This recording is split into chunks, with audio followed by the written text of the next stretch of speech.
নিকৃষ্ট কোন কাফের আল্লাহকে এত বড় কথা বলে নাই।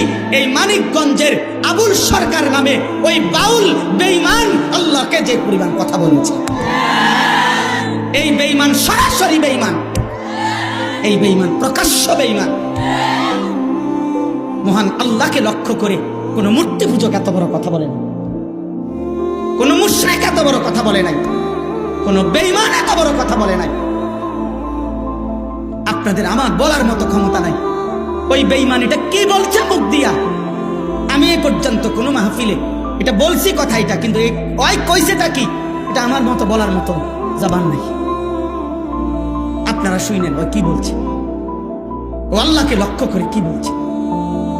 হায় হায়, আমার এই 92-95 ভাগ মুসলমানের এই পবিত্র বাংলাদেশে মুসলিম পরিচয় দিয়ে বাউল গানের নামে একজন বেঈমান এত বড় জঘন্য কথা, সে পরিষ্কার বলতেছে আল্লাহর ব্যাপারে এত জঘন্য কথা কল্পনাও করা যায় না।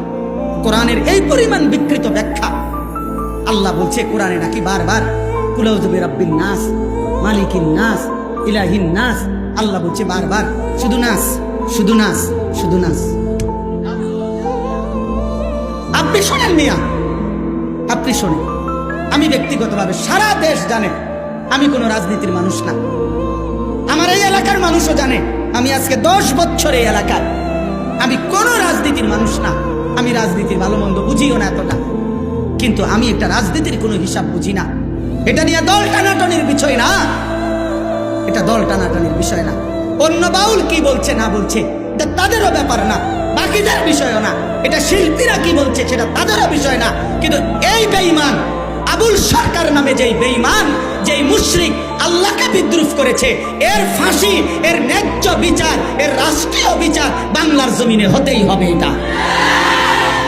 এটা হতেই হবে।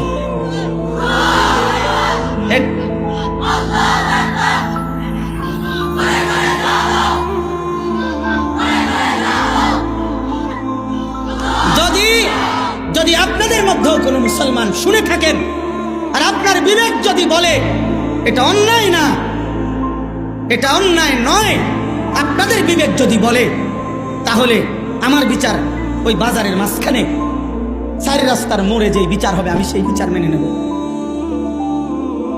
কিন্তু এই কথা সে বলতে পারে না।